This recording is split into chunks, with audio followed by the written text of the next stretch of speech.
Greetings everyone. In the video 9th standard half yearly exam question paper இது previous year question paper English பார்க்கலாம். So 100 marksல as usual 14 marks நமக்கு 1 marks. அதில் 3 synonyms and then 3 antonyms. So 7ல இருந்து பார்த்தீங்கன்னா உங்களுக்கு general part வரும். homophone, அதுக்கு அடுத்தது பார்த்தீங்கன்னா model verbs and then preposition, phrasal verbs, idioms and phrases, prepositional phrases. So இந்த மாதிரி 14 questions இந்த general partல except 6 synonyms, antonyms தவிர்த்து இந்த மாதிரி general patternல வரும். ஸோ இந்த 14 மார்க்ஸ் 100ல 1 மார்க்ஸ் கவர் ஆயிடுது. அதுக்கு அடுத்தது பார்த்தீங்கன்னா பார்ட் 2. பார்ட் 2ல பார்த்தீங்கன்னா ப்ரோஸ் கொஸ்டின் ஆன்சர் கேட்பாங்க. அதில் answer any 3 of the following questions 2 mark questions.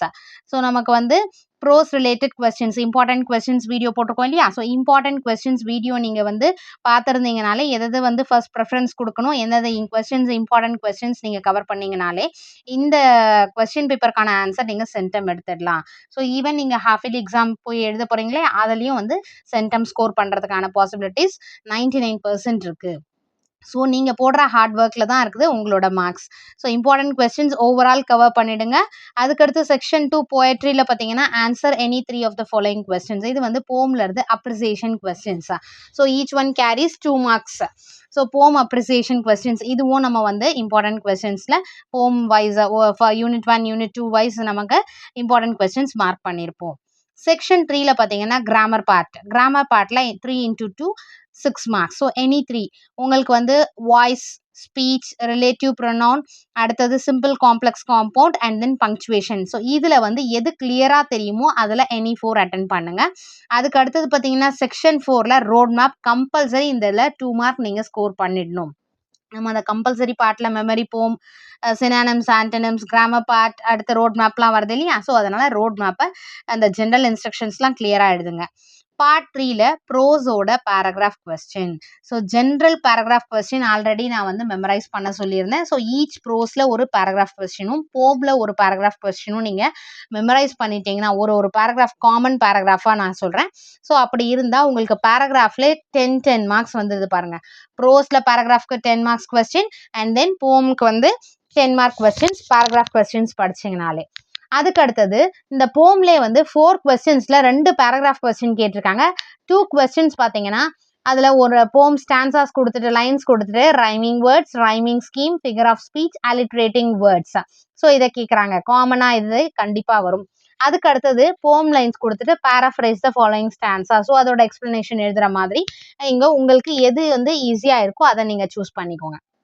Next section 3 பார்த்தீங்கன்னா சப்ளிமெண்ட்ரியில இருந்து 1 into 5 எனி 1 எழுத சொல்லியிருக்காங்க. அதாவது சப்ளிமெண்ட்ரி ரிலேட்டடாக வந்து rearrange the sentence and coherent order. நமக்கு அந்த ஸ்டோரி தெரியணும், சப்ளிமெண்ட்ரியோட கண்டென்ட் தெரிஞ்சால் அதை வந்து rearrange the jumble sentences or else அதை சப்ளிமெண்ட்ரியில இருந்து ஒரு பேராகிராஃப் கொடுத்துட்டு அதுல இருந்து நமக்கான கொஸ்டின்ஸ் கேட்குறாங்க. ஸோ உங்களுக்கு ரீஅரேஞ்ச் சென்டென்ஸ் ஈஸியாக இருந்தால் அதை எழுதுங்க. அப்படி இல்லைன்னா இந்த பேரசேஜ் கொடுத்துட்டு கொஸ்டின் ஆன்சர் கேட்குறாங்களே அதை அட்டென்ட் பண்ணலாம் நீங்கள். இது இன்டர்னல் சாய்ஸ் தான். நெக்ஸ்ட் ரோம் லெட்டர் பார்த்தீங்கன்னா answer any 4 of the following. So 4 5s are 20 advertisement கேட்டிருக்காங்க. அடுத்து ஒரு லெட்டர் கேட்டிருக்காங்க. Next prepare and notice writing கேட்டிருக்காங்க. ஸோ இதில் நீங்கள் உங்களுக்கு எது ஈஸியாக இருக்கோ அதை எழுதிங்க. அடுத்து பிக்சர் காம்போசிஷனில் அந்த பிக்சர் ரிலேட்டடாக 5 சென்டென்சஸ் நீங்கள் எழுதணும். ஜென்ரல் சிம்பிள் சென்டென்சஸ் எழுதி நம்ம மார்க்ஸ் ஸ்கோர் பண்ணிடலாம்.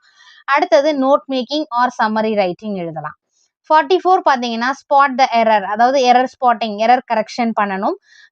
அப்படி இல்லை, அதாவது இது வந்து இதை எனி 5 கேட்டிருந்தாங்க இல்லையா? அதுக்கு முன்னாடி எனி 4 ஆர் எனி 5 கேட்டிருப்பாங்க. அதில் நீங்கள் அதை குவிட் பண்ணுறதுனா தான் குவிட் பண்ணிக்கலாம். செக்ஷன் 5 மெமரி போம். இதில் 5 மார்க்ஸ் ரொம்ப ஈஸியாக ஸ்கோர் பண்ணிடலாம். நீங்கள் போம் நேம் எழுதுங்க, அடுத்து போம் லைன்ஸ் எழுதிட்டு ஆத்தர் நேம் எழுதுங்க. நெக்ஸ்ட் சப்ளிமெண்ட்ரியில் ஹின்ஸ் டெவலப்மெண்ட் கொடுத்துருக்காங்க. இதில் இன்டர்னல் சாய்ஸ் நமக்கு கொடுத்துருக்காங்க. நெக்ஸ்ட் ஜென்ரல் காம்ப்ரிஹென்ஷனில் ஜென்ரலாக பேராகிராஃப் கொடுத்துட்டு அந்த பேராகிராஃப்க்கு ரிலேட்டட் கொஸ்டின்ஸ் கேட்டிருக்காங்க. ஸோ பேராகிராஃபை நல்லா அண்டர்ஸ்டாண்ட் பண்ணிட்டு அதுக்கான ஆன்சர்ஸ் எழுதுங்க. ப்ரெசன்டேஷன் நீட்டாக இருக்கட்டும், ஹேண்ட் ரைட்டிங் நீட்டாக இருக்கட்டும். Wish you all the best. Thank you for your support. Thanks.